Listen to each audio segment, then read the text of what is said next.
ตำเจียวมะเขือทุกคนขั้นโตสิปิ้งซีนโตกับบ่ต้องปิ้งปลาก็สอบอ่ะก็คือผลงานสิ้นโบแดงเป็นในอุคามตั้ง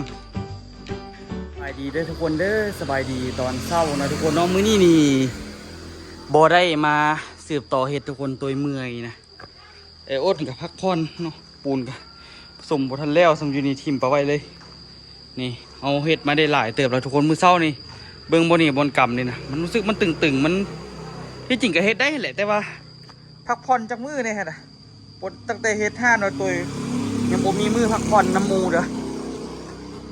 บ่ได้พักเลยนี่ห้องน้ำเอาเห็ดไปได้หลายเติบแล้วทุกคนอันนี้ตัวกอขึ้นจนจำเรียบร้อยแล้วเนาะเหลืออีกแต่1 2 3 4 5ก้อนก็สิได้ฮอดเทคานเนาะทุกคนแต่ว่าโจะทุกคนเนื่องจากว่าไอ้อ้นกับโบได้มาเนี่ยตัวกับเฮ็ดคนเดียวเนี่ยก็เลยว่าโอ้ยาเถาะพักผ่อนในจากมือก็ดีขึ้นกันเนาะก็เลยสิเฮ็ดแนวกินแซ่บๆอยู่ลุมน้ำกันโจะมื้อนี้โบเฮ็ดเวียกนะฟักฟอนตัวนี้เด้อเอาตัวเด้อลูกไปเอาอันเศร้าอันมาเซอร์อันนี่ขนาดเอาเศร้าเลียมเลยลูกเนี่ย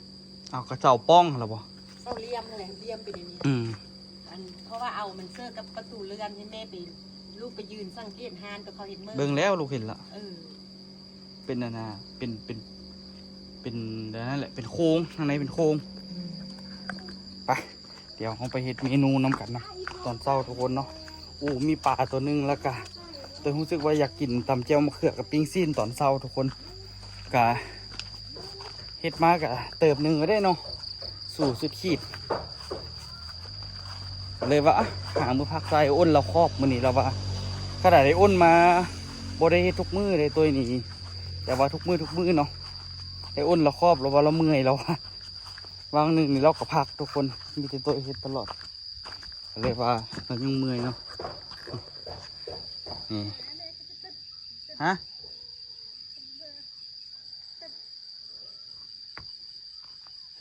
เอารถ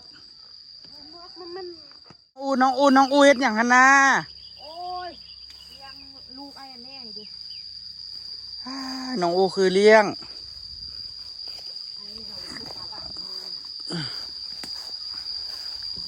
มันตายแล้ววะเงินออกมันไม่กินมันละหัวเย็นเหรอกินหน่อยเดี๋ยวดิกินเลยแล้ว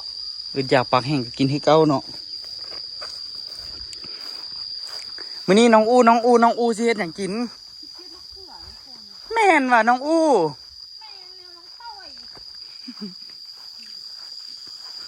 แล้วน้องอูสิเฮ็ดหยังแน่นอกจากกันตับเจียวมะเขืออูคิดว่านี่อันเมื่อวานเขามาซีนฮอร์โมนไข่มึงสิกินได้เมื่อยเขาก็เลยเศร้าเมื่อยจะเพชรจะได้จะคือเมื่อยที่จริงอะนะใกล้เคียนะก็หมักนาวก็ดีเลย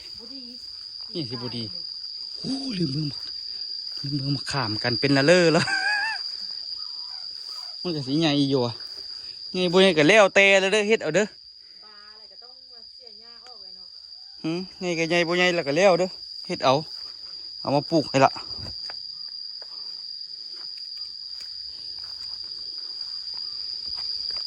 มันคืออันนี้นี่ตำแจวคืออันนี้เมซุกันยังเคยตำเจียวกินเป็นยังมันชิบุได้มันก็ได้แล้วนะมะเขือนี่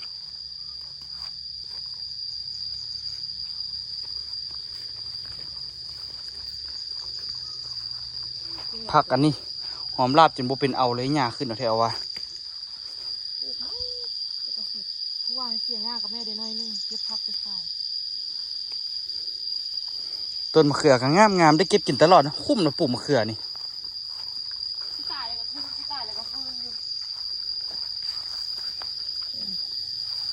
บัดสิตายน้ำลายพุดออกวะ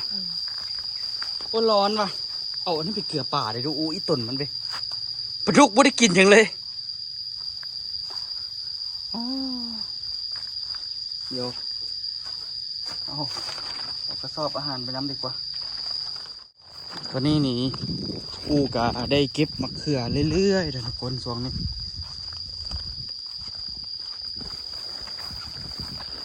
ผ ผักมีอย่างกระเพาะมีให้เก็บทุกคนแต่ละมือสองนี่เห็นบ่งานหมักบวบออกแท้ออกว่าตัวแห้งสิขายบัดนี้ ขายเมื่อวานเก็บหมดแล้วเด้ ฮะ ตัวแห้งขายอีหลีก็ ที่ขาไป งานบวบสุดนี่ฮะ เก็บไปเก็บให้เอื้อนั่นไปก็ได้เราไปเก็บให้เอื้อ เพิ่งมาเกิดสีขาวหันมันยาวเดี๋ยวงานหมักบวบโปรแมนตัวเขาปลูกตะกี้เห็นบ่นี่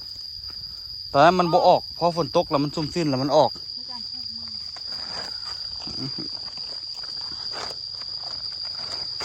เบิ่งยอดผักตบได้กันจนเป็นอันนี้เบิ่งละอยากได้ฝุ่นมาใส่ต้นมะพร้าวดิให้มันสีใหญ่อยู่ว่ะ ง่ายเลยเนาะ บ่ทรงสีใหญ่แท้ ปลูกกินปลูกควาง ใบมันกำลังโป่งใหม่ มีเวลาเราไปเอาพุ่นก็ได้ กันเลยอยากอันนั้นเว้ยอยากเอาปั๊มมาดูดเอาน้ำนี้ออกเบิดแล้วเอาน้ำใหม่ใส่ เอาตัวลงไหม ป้าโถบอกใหญ่ ซ้ำสิกินเนาะ ยังอ่อนอยู่ ตำหลายๆโลดกันมักอันนี้นะ เบิ่งเด้อยังเหยียบมันเด้อ เจ้าเบิ่งเด้ออู้โอ้ยเหยียบแล้วเบิ่งอันนี้ปลูกใหม่ทุกคนได้เก็บได้ปะนี่ไม่จันว่าไม่จันสิเป็นนางเอกยอดบวบช่วงนี้ ไปเอาบวกมาเด้อไปตลาดหลายแฮ่หลายว่าปีกายนี่ เขาเห็นเขาปลูกได้อันหลายแล้วเขาก็ปลูกอัน ลูกไผ่ไม่โหดอันปลูกเท่านึงอันเก็บได้9 โลบุ ปัดที่โต ไม่โหดนักกว่าเขาอีก ได้อูหมักนาวนี่นะเก็บไหมป้าหมักนาวค่อยเป็นสูงขึ้นบักหลายไปคันใส่ฝุ่นนี่คือสิงาม แม่นพุ่นมาเซอร์ค่อยซีดเท่านั้นละมืออื่น เดี๋ยวถ้าเบิ่งแดดจัดๆนึงแล้วเฮาไปเอามึงเทิงๆคุณยังมีหมอกอยู่ ได้ทั้งหลังกัน อยากได้แดดจัดๆเราไปเอาขี้งัวมาใส่ เพราะว่ามันบ่เอามาใส่แล้วมันเปียกนะทุกคนขี้งัวกับเปียกเย็นดีเว้ยมาเฮ็ดตูบอยู่ข้างหลังนี่อีกจักอันอีกบ่เฮ็ดตูบอยู่ข้างหลังนี่อีกจักอันบ่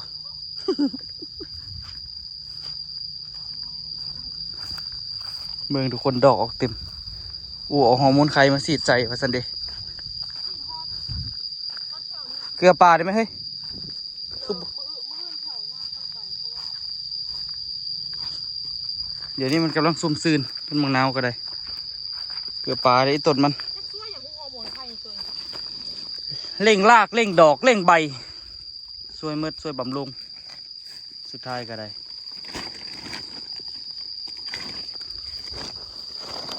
น้ำก็มีเลอก็มีเกลือรถแต่ไอ้ต้นเนาะกลายเป็นปลาอารมณ์ดีละ เดี๋ยวนี้ตัวผีบ้าไอ้วันทุกอันเลยว้าวไอ้วันเบิ้งหนังจีนเดี๋ยวนี้ติดหนังจีนว้าวคือปลาไอ้วันเป็นปลาอารมณ์ดีที่ปลาตัวเองกับปลาอารมณ์ดี ข่อยบุยเวลาซื้อๆสุเจ้าอะไรอยู่นี่บ่เฮ็ดนะข่อยตื่นเช้า ให้กินบ่แม่นเอาค่อยบ่ให้กินค่อยเอาบ่ได้ว่าเขาเจ้าฝั่งเขาสิว่าค่อยเกลือ ข่อยตื่นเช้ามาข่อยก็ไปเฮ็ดทำไมละ ค่อยย่างมาค่อยก็ตักมาให้มันกินอยู่ เอาใส่หลายๆบอนได้ไหมใส่จวกแล้วก็ไปนะแดดบ่กันร้อนปะดิหอยเฮาก็คือสิหลายขนาดนั้นอูเนาะ หลายเนี่ย เพราะฉะนั้นเอาหอยมาปล่อย ค่อยอยากดูดออกกับเบิ้งน่ะเอาอยู่พื้นนี่เดียว อยู่พื้นก็มีขี้ดิน มีขี้โง่ไว้มื้อหน้าสิมาตักเอาแล้วสิไปเฮ็ดเหยื่อไปสิไปเอาปลานะปลาคังปลาเครื่องโยนนั่นน่ะไม่อ้นเลี้ยงไว้เฮ็ดเหยื่อ ช่วยนะตัวเนาะ หึ ตายเนาะ ไอ้อ้นว่าแห้งตัวใหญ่แห้งได้แห้งมีโอกาสได้ตัวใหญ่เราว่านะ แล้วปลานี่จ้อยบ่ เอาจอยมันก็จอยได้แหล้วไอ้เจ้าบกเกลือมันเนาะ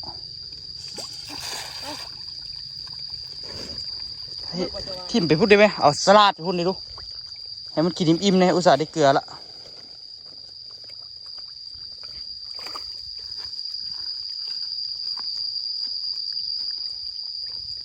ทิมลงแล้วนะถึกใบตบกับบุเป็นอย่างนั้นมันหักขึ้นมากินเองเสื้อพี่อุคามเอ้ย สอนเด็กมาเยอะ หิบใส่นะนี่ว่าเดี๋ยวมันก็มีมันอะตัวปลานะใส่ทั้งนั้นเนี่ยวานใส่รถไปอันนี้นะกินเข้าไป โตจนบ่อ้วน ตะกี้กับมันอยู่เดี๋ยวนี้มันไปเฮ็ดห้านแล้วมันก็บ่ได้ลงมาส่วนปานใดส่วนนี้ก็อยากกันนั้นอยู่อยากกันนะพยายามไปเอาขี้งัวนะ เอาไปมาค่อยมาใส่เท่าละต้นมือนึงได้3-4เหี่ยว บ่คันใส่เลยใส่มือเดียวให้มันจบเลยยิ่งไปเฮ็ดน้ำไหมใส่ทั้งหมดดิใส่กกบักเพชรนี่กกบักเขือนี่ใส่ฝุ่นทั้งหมดดีๆเนาะทุกคนเนาะพวกเขาไม่ใช่เอาอย่างเก่าเกาะเมื่อกี้นี่นะ เอา3อันนี้ไปปิ้ง โมเมนต์ก่อนหน้านั้นนะ เอา3อันเลยปิ้งอ่ะอันนี้ว่าสิต้มพร้อม ตายตำเจียวกันหน่อยให้หน่อยว่ะ กะอันนี้สิปิ้งอันนี้สิต้ม พี่ต้มเบิดเลย มันต้มบ่เป็นตัวนี้มันยาก โอ้น้องอูจะมาว่าลองซานนี่นี่เด้ เชื่อไป จิในแม่น้องอูเอ้ยเคยอยู่อ่ะเจ้าเคยอยู่อ่ะ โอ้ยหนักสิยากันเดี๋ยวตัวหลีหลามากว่าใจหาย เจ้าลีลาสิจิกับโบจิอันนี้กับโบจิอีก จิละเด้ แม่นว่าน้องอูตำเจียวมะเขือทุกคนแซ่บๆเนาะจีมันก่อน10 เทื่อเท้าเทื่อกับคำเก่าโอ้คำนี่ ปิงไล่แบบนี้มันนะเอาไปกินน้ำทางวะ ได้ ก็เอาไปกินน้ำทางก็ดีตัวจึงไม่ได้เสียเงินซื้อนะ กินน้ำทาง เอากันนี่ออกไปนอกเด้มื่อนี้นะไปเฮ็ดธุรกิจก่อ ธุรกิจหันสีเทา ธุรกิจสีดำเฮ็ดบ่โอ้เฮ็ดธุรกิจสีดำบ่ ทาน นั่นได้สิรวยไว้นะ เฮ็ดทานเนาะ เผาทาน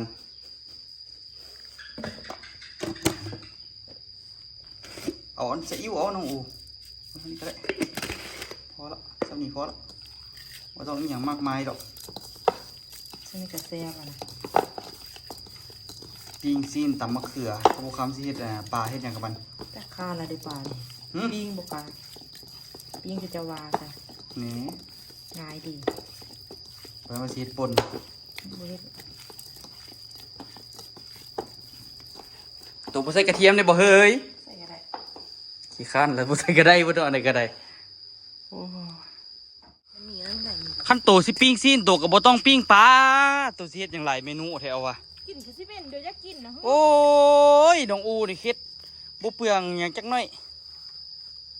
ตัวฮู้ว่ามันเปลือง เบื่ออะไรดิกินผักก็ว่ากินผักกินซีนก็ว่ากินซีน กินปลาก็ว่ากินปลา กินไฟนี่นะมันดีกว่า กินอันอื่นได้ทุกคนเดินโอ้สิปิ้งซีน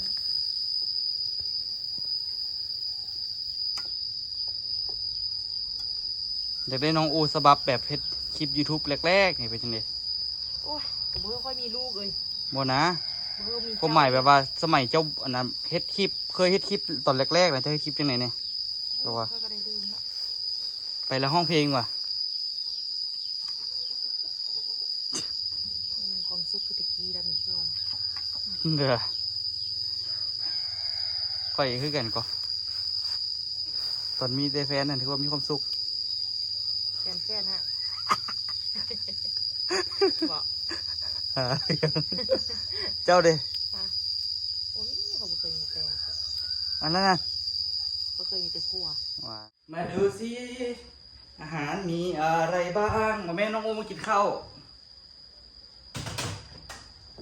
ตอนนี้นี่ก็คือแม่จันกินข้าวมาแล้วเนาะกินข้าวกินแกงนอนอยังงั้นไปดาวละว่าซะก็เลยว่ามาซุยเลยทุกคนตำเจียวมะเขือกับปีซีนนี่โอ้กินไปได้นี่กินหลายกว่ากินข้าว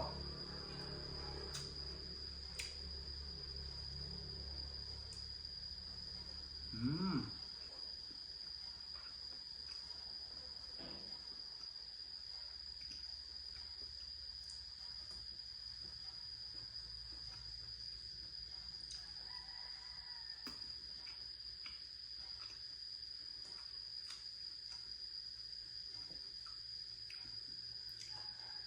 มื้อนี้นี่ก็กะว่าไปเลยขี่รถออกไปนอกทุกคนไปซื้อเครื่องที่จะมาเฮ็ดโต๊ะเฮ็ดตังขายเนาะกับต้นตาลกับมีนาไปสิเฮ็ดน้ำกัน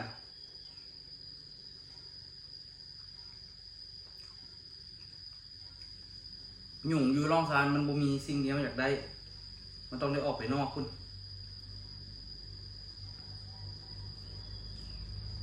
บ่ฮู้ว่าคนตอบทำมันจะเป็นยังไงก็ต้องได้ลองเบิ่งเพราะว่าเดี๋ยวนี้ตัวกับขาเห็นห้านเนี่ยบ่มีเวลาเต็มที่เนาะ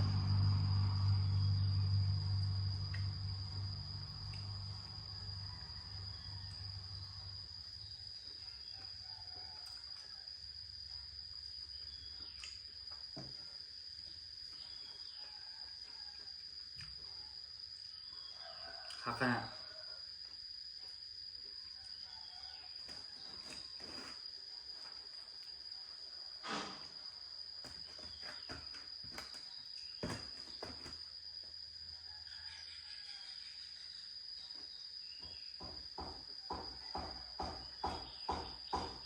อันไหนได้ลองเฮ็ดก็เฮ็ดไปซึ่ง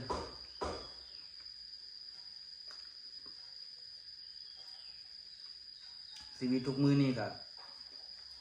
บ่ฮู้ว่าสิเอาอันใดดี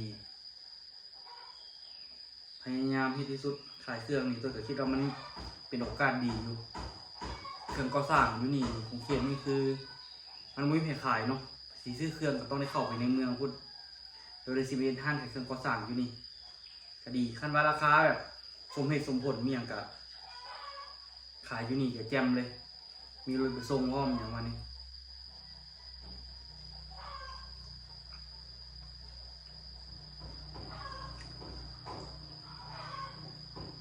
แต่แรกๆก็คือสิอยากยากนี่แรกๆเอามาขายผมหูคนต่อพามันที่เป็นยังไงเนาะท่านขายปูนขายอย่างก็ต้องได้คนเองก่อนแรกๆ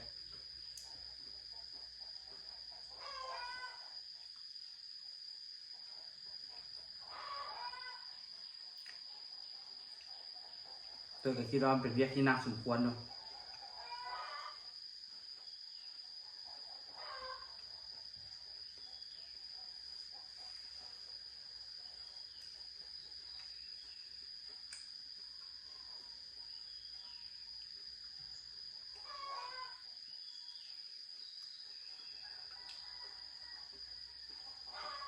แซ่บครับ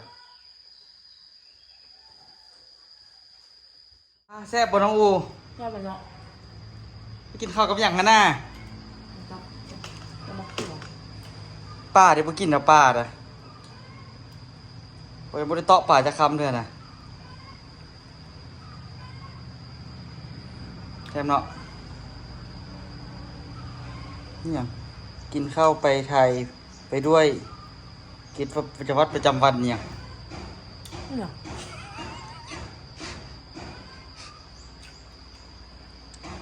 แซ่บเนาะแต่ว่าแต้มเขือจากจืดนิดนึง ซื้อ ผมมันติมือแซ่บข่อยก็ว่าแซ่บข่อยก็ว่าอยากจืดนิดนึง นักตื้อแป้งกินกับนักตื้อตื้อตื้อ ปิ้งซีนแซ่บหลาย นักตื้อไว้ เนี่ยมานี่อยากให้อีกละ ไม่เนาะคิดมันเด็กกับบุรี อูลองซานนี่แต่ว่ามันสิหวานมะเขือใช้รสชาติความหวานจากมะเขือเนาะไปกินในทุกคนหมกม่วงปลา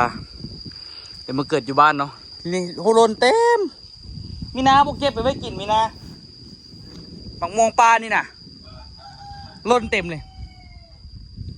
ฮะม่วงปลาเนี่ย ว่านเสี้ยน ก็สอบอ่ะแต่แม่อะไรมันออกธรรมชาตินะ ว่านที่ออกเสี้ยนเดือนออกแล้วอะ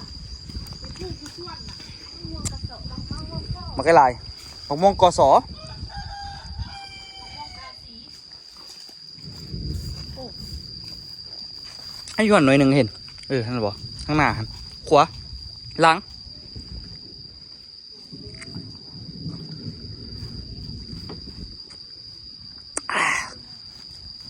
ไปอุไป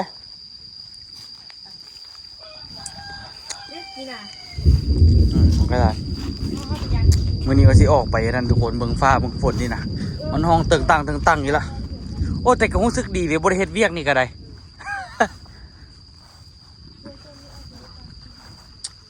พักผ่อนจักมือก็คือสิดี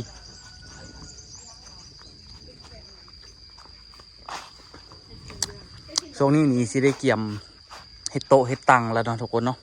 ก็เลยแบบว่ามื้อนี้มีเวลาสิออกไปพาต้นตาลไปเบิ่งเครื่องอืม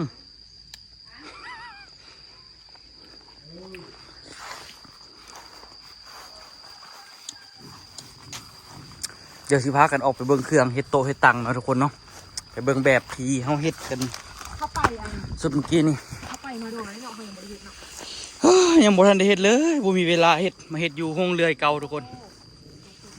แต่ก็เบิ่งสถานการณ์ห้องเรือยก็บ่สู้ดีปานใดดอกแต่เฮาก็เฮ็ดอยู่หม่องนี้โครงมันยังดีอยู่ นี่ อันนี้ก็คือผลงานสิ้นโบแดงเป็นในอุคามตั้งอันตัวเฮามาทอดนะ หาได้ด้วยเดียวดีกว่า ค่อยว่าใส่อันนี้ก็งามกันเด้ ใส่หยัง ใส่ทรายเลยเนี่ยก็งามดีคือกันลองนั่งไหมละเอียดอยู่ก็มีแต่เอานี่เอามีดมาขูดหาเบิ่งมีดเบิ่งผ้าที่เอาตัวใดมาขูด ขูดแท้ลองขูดออกหาสี เพราะมันสิแล้วเลยถ้ามีเลยทุกคนเนาะขั้นตอนมันมีหลายอย่างเลย อันนี้คือโต๊ะตั้งเนาะที่เฮาไปเคยไปเฮียนอยู่เมืองเงินมาทุกคนโดยกับต้นตาลมีนาที่เอามาเฮ็ดขายอยู่รองซานเนาะมื้อนี้ก็เลยว่าสิพากันออกไปซื้อเครื่องอุปกรณ์สิเกียมมาไว้เฮ็ดขายนะทุกคนอยู่รองซานนี่คันสิว่านี่บ่มีผู้ใดเลยที่เฮ็ดโต๊ะตั้งขายเนาะเฮาก็เลยอยากเฮ็ดว่าซั่นซะเอาปะไว้นี่ก็ได้อยู่ ทาสีขาว อืม แล้วครึ่งกลางทาสีเหลือง ก็บ่ฮู้เด้อเนาะว่าโต๊ะตั้งเฮาสิเอาสีใดแต่ว่า เอาสี ต้นตาลมีนาเขาเจ้าสีถนัดกว่าว่าซั่นซะเรื่องเฮ็ดโต๊ะเฮ็ดตังเนาะเฮ็ดให้นี่เนาะตัวก็ซัพพอร์ตนำตัววางตัวก็มาเฮ็ดนำแท้ต้องได้โบกต้องได้ทาสีโอ้อีกหลายขั้นตอนอยู่ส่วนสิแล้ว แต่ตอนนี้ได้ตังหน่อยหนึงแล้วแล้วก็โต๊ะสุดหนึงแล้วอันนี้ต้นตาลว่าสิเฮ็ดมื้อวานนี่เราบ่เฮ็ดซ้ำนี่มาเลี้ยงแล้วไปวับวันนั้นว่าสิเฮ็ดโต๊ะให้มันแล้วงามเด้ปกติต้องเอายาแนวมาใส่อีกมันจึงสิได้เนาะเฮ็ดแต่ละอันนี่ก็หลายอย่างนะทุกคนเนาะแต่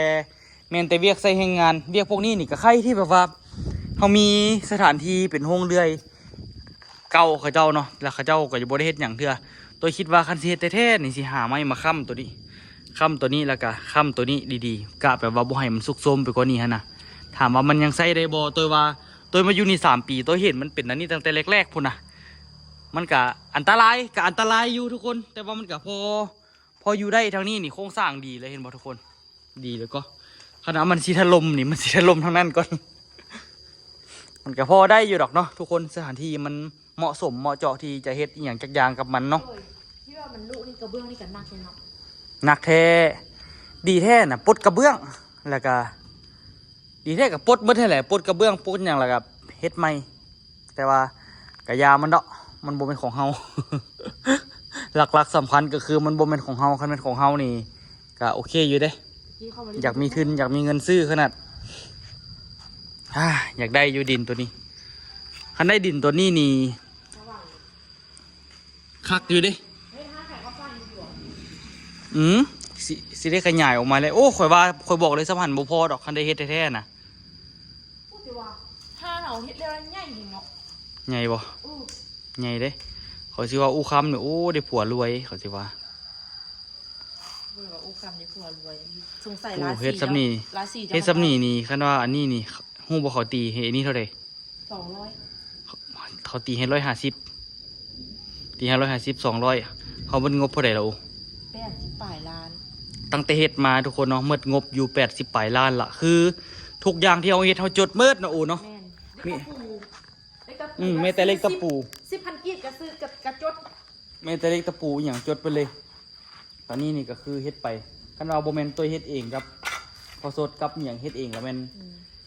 สิหมดอยู่ประมาณ100กว่าล้านละประมาณ130 140ละหรือว่า150ละค่าสร้างก็บ่ธรรมดาเด้ ค่าสร้างขนาดตัดหลังคาเขายังจะเอาทั้ง30 ล้าน แม่นตัดราคาเขาสิเอาทั้ง30ล้านมันก็หมดเติบพุ่นแหละทุกคน คาถ้าต่อส้มต่อเสาเฮ็ดอันใดอีกนิ้วเพิ่นก็บ่คิดเด้ว่าเจ้าสิมีความสามารถคิดแต่ขนาดนี้ อันไหนก็ห้ามบ่เฮ็ด ในยานเฮ็ดบ่เป็น ปัจจุบันเฮ็ดได้ซั่น เอาเฮ็ดได้ก็ดี คักบ่งามเนาะเดี๋ยวเบิ่งไกลๆคือว่าเด่นดีขนาดตรงไหม ถ่ายแล้วเอาลง เด่นให้เด่น ป็ วะ ความภูมิใจตัวเองแม่ตัว หึ เจ้าน่ะว่าเจ้าสร้างมัน นี่ตอนนี้มันกำได้ละพ ราะตอนเนาะแบบว่าเขานอนแล้วเขาตื่นเศร้าๆน่ะมือข่อยมันไข่ก็ไข่แล้วมันกำบ่ได้มันสิกำบ่ได้เป็นหยัง แข็งแฮง มึงเจ้าบ่แข็งซะบ่ มึงมือคอยเด็ดพังตัวเพื่อน อ้าอ่อนอมอยู่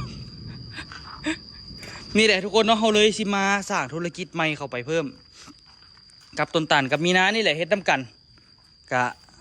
แฟร์ๆกันเนาะทุกคนเนาะ ปันเครื่อง อูก็ต้องได้มาเฮ็ดซวยได้ปะดิ เฮ็ดแท้ต้องได้ทาสี ต้องได้ทาสีต้องได้โบกมันอย่างก็ว่ากันไป ต้องได้เฮียนหมดแหละ แล้วก็หลังจากนั้นนี่เขาก็เริ่มเฮ็ดการตลาดแล้วก็คันว่าเฮ็ดออกมาได้จัก เฮ็ดได้ 10สุด ไปเอาไว้ใส่อยู่นะเหือนก่อน บ่เฮ็ดได้จัก เฮ็ดโซ่หั่นแหละความหมายก็เฮ็ดโซ่เฮ็ดไส้หั่นล่ะ เฮ็ดได้จัก10สุดแล้วเขาก็เอามาแล้วก็เริ่มขยายตลาด คนแรกก็สิแม่นแม่คูณเนาะ เอาไปเถอะอันนี้แหละทุกคนเนาะโต๊ะของเขาตัวเสื้อเลยว่ามันก็ค่อนข้างว่างามเลยทุกคนเนาะงามมีคุณภาพเนาะอูลองนั่งลองขึ้นเหยียบของตัวตังเขา พันลูกนี่นะเด้อ ลูกกับโบต้องขายตัว โดดเหยียบแล้วนะโยมแล้วนะกระโพดที่บอกเฮ็ดปานนั้นแรงสีย่านอยู่ โอ้มันก็แข็งอยู่ว่าไป ก็แข่งแล้วเนาะ อ้าวกูมาเตะออกไปก่อน โดดแล้วนะโดดแห้ง คนโดด ๆเป็นอย่างที่ผู้โดดรับประกันนะว่าสินค้าเฮามันดีแท้ๆได้โอเคนะอูเนาะอันนี้นี่ก็เป็นสิ่งที่เริ่มต้นแล้วก็เป็นสิ่งที่น่าเคยมีนาให้ความรู้มานะทุกคนเฮากับไปหาความรู้อยู่เมืองเงินตอนนั้นตอนไปกับอูคำไปกับต้นตาลมีนาฮะ ไม่เอาเฮ็ดเอาละ แมนอันนี้เราอันนี้เขาขอของเราตัวเขาเฮ็ดกับเฮ็ดมาอยู่แต่มันยังบ่ทันแข็งแรงนะอูมันหักเอาเฮ็ดเขาเลยบ่เอาเขายันมันแตกขนาดแล้วพอเอามาแล้วมันก็เอามาได้อยู่ เป็นน้ำห่อๆดีได้แหละห่อๆค่อนข้างว่าดีเนี่ยเฮ็ดไปกะสิมีตัวกะเฮ็ดโต๊ะแน่แล้วก็เฮ็ดห้านขายเครื่องก่อสร้างแน่ขายเครื่องแห้งขายของซ้ำแน่ไปอยู่นี่ พ แม่ อดีประมาณ มันกะสิได้แบบมันกะสิเริ่มมีหลายทางเนาะ เดือนหน้านี้เฮาสิอันนั้น เดือนหน้านี้เฮาก็อาจจะได้ทุนมาเฮาก็สิพากันมาลงทุนห้านได้ลงทุนห้านเครื่องก่อสร้างได้แต่ว่าห้านนี่อู้คิดว่าสิลงทุนแบบบ่ค่อยหลายก่อนเพราะกันถ้าเฮาเก็บมาได้ละเฮาก็สิไปอันต่อยอดมันต่อหั่นน่ะแต่ว่าเดือนหนึงนี่อู้ก็สิพยายามให้มันจ่ายหนี้ของมันได้หั่นน่ะเพราะว่าเฮาสิไปเอาเงินก้อนนั้นมานี่เฮาสิเป็นหนี้อีกก้อนหนึงอีก แต่ว่าเฮาสิเอามาละเฮาสิเอาห้านี่แหละปั่นใส่หนี้ของมันแต่ละเดือน เฮา คื เฮ็ด อ เฮาเฮ็ดห้านเนี่ยเฮาก็บ่ได้เซาทุกคน แม่น เฮาบ่ได้เซาสถานที่เฮาบ่ได้หยังเฮามีเงินเฮาก็ไปลงทุนซื้อเครื่องมาขายเด้เฮ็ดนั่นเฮ็ดนี่แน่มันก็ค่อนข้างบ่โอเคเด้แต่ว่าสำคัญนี่ตัวก็อยากได้รถหุ้นใดอยากได้รถเฮ็ดร้อยอยู่ไปส่งเครื่องส่งของหั้นนะแต่ว่าตอนนี้นี่ก็เลยแบบว่าคันว่ามันบ่มีทุนปานนั้นตัวก็สิใช้รถตัวเองนี่แหละใช้รถนาวาร่านี่แหละส่งเครื่องส่งของก่อนเนาะลองค่อยๆเฮ็ดค่อยๆไปลองเบิ่งเนาะทุกคนมันบ่ฮู้ว่าสิ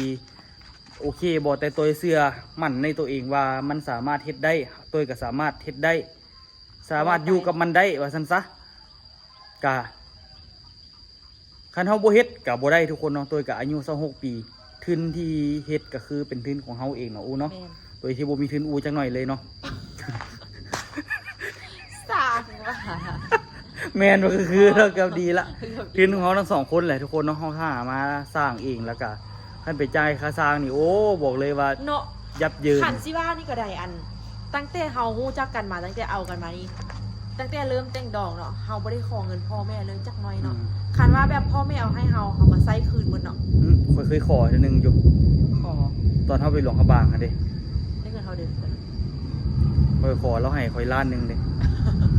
อันตัวที่ไปหลวงพระบางตัวแบบเงินบ่มีแฮงทุกคนมืดเนาะมืดโต เดี๋ยวจะขอ แต่ว่ามันจำเป็นไปเพราะว่า อันแม่ขอเงินแน่บ่มีเงินนั่นน่ะใช้จ่ายบ่มีเงินให้นี่ขอได้บ่แม่นยืมได้บอกแม่แล้วก็หัวขวัญแล้วก็เอาให้ล้านหนึงตอนนั้นกับบ่มีเงินอีหลีดนแล้วได้บ่ได้ขอมาโดนละแล้วเราเอาให้ล้านหนึงก็บ่ได้สิหลายเฮงดอกบ่ฮอด 2,000 1,000 กว่าบาทเนาะประมาณ1,700 1,800นี่แหละเอาให้ก็สวยๆกันได้เนาะทุกคนเนาะมาฮอดจุดนี้ได้ก็บ่ธรรมดาเด้ มันแบบว่ามีช่วงที่แบบว่าต้องได้ใช้เงินหลายจนเบิดโตแล้วก็มีช่วงที่แบบว่ามันก็ได้มาแน่เนาะทุกคนหลักๆกับเฮาก็หาจาก YouTube นี่แหละเนาะส่วนใหญ่เนาะ หลายๆคนก็ว่าอันพวกเฮานี้แบบใช้เงินเกินโตโพดอันเด็กคือคันท่าเฮาบ่ลงทุนตอนนี้ค่ะนะ แม่น อยู่ลาวมันมีแต่เงินเฟ้อเงิน แม่น กีบพนักเฟ้อสุดๆเลยคันท่าแบบคันที่ท้ายว่าทอนเงินเอากีเงินทอนเงินกีบพนักคือบ่ต้องทอนกับยาอันเว้าแท้ๆเด้คือบ่ต้องทอนกับยามันเฟ้อไปทุกมือคือสมมติว่าเฮาเก็บเงินตอนนี้เฮาเก็บเดือนนี้เฮาสิไปซื้อสมมติว่าเฮาสิไปซื้อคำเนาะเฮาเก็บได้30 ล้าน เอ้ากำลังสิไปซื้อคำพัดขึ้นละเป็น32 ล้านสินะเป็น35 ล้าน คือเก็บเงินกีบนี่คือบ่มีเขาว่าง่ายๆคือบ่มีความหมายอย่างเลย คือทุกมือนี้เฮาได้เงินมาอู้กับตัวนี้ฮับเงินจาก YouTube นี้พวกเฮาฮับเป็นเงินสกุลต่างประเทศเลยตัวก็ฮับเป็นเงินบาทส่วนอู้ฮันจะฮับเป็นเงินดอลลาร์แล้วเฮาค่อยมื้อใดที่เฮามีค่าใช้จ่ายเดี๋ยวเฮาจะค่อยเอาออกมาแลกสินะแต่เดี๋ยวนี้ก็เข้ามื้อนี้เดี๋ยวก็อีกนาทีต่อมาก็แลกเลยสินะ ทุกคนเนาะวันนี้ก็เป็นธุรกิจใหม่ของเฮาที่เฮ็ดมาอุคามไทยฮูปดูก็เฮาก็เริ่มเนาะทุกคนเนาะเริ่มลงมือกันบ่ลงมือกับบ่เริ่มจากบ่ได้เริ่มจักเทื่อเนาะ ลองไปเรื่อยๆเขาก็ หลักๆกับหลังๆช่วงที่เริ่มก็แม่นต้นตาลมีนาแหละเป็นคนแบบว่ายังมาเฮ็ดเพราะว่าตัวบ่มีเวลาเลยเฮ็ดห้านกับบ่ทันละทุกคนแต่ละมื้อคันบ่เริ่มก็มันบ่ได้เฮ็ดจักเทื่อว่าซั่นซะเอาเป็นว่าฝากทุกคนติดตามพวกเฮาเนาะพวกเฮาสิประสบผลสำเร็จบ่เนาะแต่ตัวมั่นใจตัวเองว่าตัวต้องประสบผลสำเร็จแน่นอนเนาะ เป้าหมายของเขาเนี่ยคือเฮ็ดห้านั่นเดียวแล้วเนาะแล้วก็เอาเงินของห้านี่ไปใส่หนี้ที่เฮาเอามาลงทุนนี่แล้วก็สิซื้อรถฮอนไดอีกคันหนึงทุกคน ต้อง ถ้าเบิ่งเด้อว่าปีห ต้อง น้า มีร เขา ถ สิ ข ซื้ น อรถฮ ต้ อ อง นได มีรถ ได้ ขน บ่ เครื่องอะแต่ละคลิปนี้ นี่รถฮอนสิซื้อรถแบบ ไป นั้น ไปแล้วว้ายมัวละ เดี๋ยวไปเห็นกันไหนให้เด้อใครซื้อรถแบบนั้นอีก1คันรถฮอนไดเพราะว่าตอนนี้เฮายังบ่ได้เฮาก็มีมีรถในฝันของตัวเองได้อยากได้ Fortuner แต่ว่าตอนนี้เฮา เนี่ย เขาบูมีทุนนะกะกิโลคนไหนก่อนเนาะ กิโลคนไหนมาหาเงินก่อน ไป มันซื้ออย่างบ่ค่อย ถ่ายติดตามเลยทุกคนเด้อ